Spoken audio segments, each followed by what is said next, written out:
vos propres fils et vous êtes fiers. Vous n'êtes donc pas des Africains. Vous n'avez que la peau noire, mais vous n'avez pas du sang africain. Parce que si vous aviez le sang africain, eh bien vous serez révoltés comme je le suis aujourd'hui. C'est parce que vous n'avez que la peau noire, mais ce n'est pas du sang africain qui coule dans vos veines. Et si peut-être quelqu'un qui me regarde dirait que vous êtes devenus des idolâtres de l'Afrique, mais je dirais que vous n'avez rien compris. Parce qu'on ne peut pas se taire vis-à-vis de cette macabre situation. L'Amnesty internationale, est-ce qu'il faut qu'on fasse appel à vous?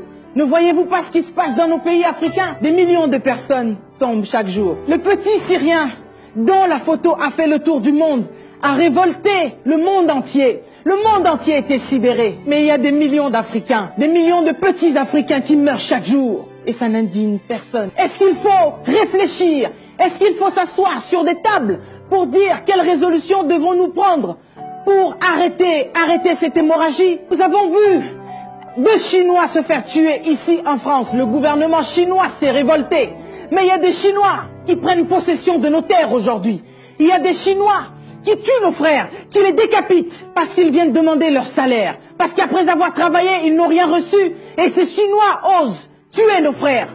Et je ne vois pas de chef d'État s'indigner contre cette situation. En Inde, on tue nos frères. Mais je ne vois aucun président s'indigner. Personne ne réagit vis-à-vis de cette situation macabre. C'est un crime contre l'humanité, là. Mais est-ce que vous entendez ce que l'on dit? Est-ce que vous entendez notre cri d'alarme? Est-ce que vous entendez comment une femme africaine est en train de pleurer? Je suis ici en Europe, je peux vivre paisiblement. Mais pourquoi est-ce que je m'indigne? Pourquoi est-ce que je me lève pour parler? Parce que j'estime que ça ne se fait pas, ce qui se passe là. Nos parents, pendant plus de 20 ans, ont pris le soin d'aider leur famille de l'autre côté en envoyant de l'argent chaque mois. Nous avons enrichi Western Union, nous avons enrichi MoneyGram en envoyant chaque mois de l'argent pour ceux qui sont restés de l'autre côté.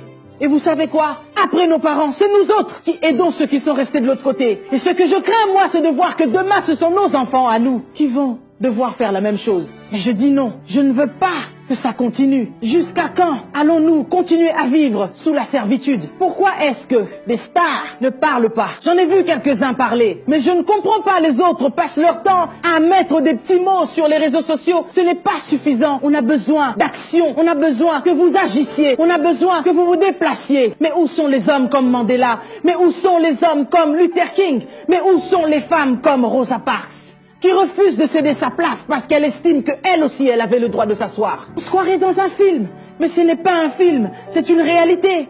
Voilà ce qu'on nous fait en Algérie, voilà comment est-ce qu'on nous maltraite au Maroc. J'ai reçu quelqu'un sur mon plateau qui disait qu'il fallait partir ou mourir. Et s'il fallait mourir, plutôt mourir dans la mer que mourir en Côte d'Ivoire. On arrive ou on meurt, c'était la devise. Et ça reste toujours la devise. Si moi j'ai besoin de boire tout de suite, ce qui est aberrant, en fait, ce qui est aberrant, ce qui est normal dans cette période-là, c'est que c'est le pipi, l'urine, qui devient l'eau. Et tu peux demander pardon à ton voisin, tu peux demander pardon à ta voisine. Pisse! Excusez-moi des termes, hein? Pisse pour que je boive. Vous vous rendez compte que tous ceux qui sont en train de partir partent avec une seule et unique chose dans la tête, c'est partir. S'il faut mourir, je préfère mourir de l'autre côté plutôt que mourir dans mon propre pays.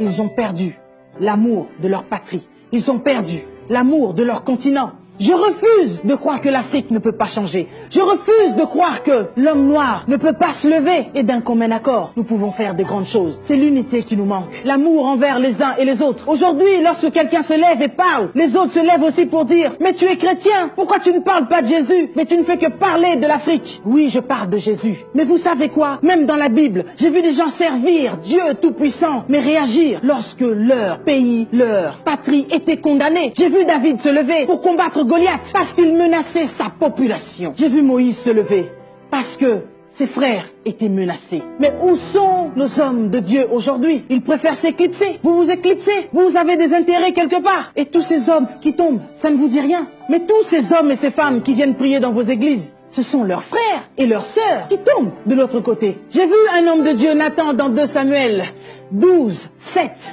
qui dit au roi David, qui était un roi, Ainsi parle l'Éternel. Cet homme-là, c'est toi. Vous connaissez cette histoire? Pourquoi est-ce que cet homme est venu parler ainsi à un roi? Il a osé lui parler après que ce roi ait tué le mari d'une femme que lui avait ravie. Mais cet homme, avec tant de sagesse, a osé venir parler au roi, au péril de sa vie, parce que David était roi. Il pouvait bel et bien le tuer.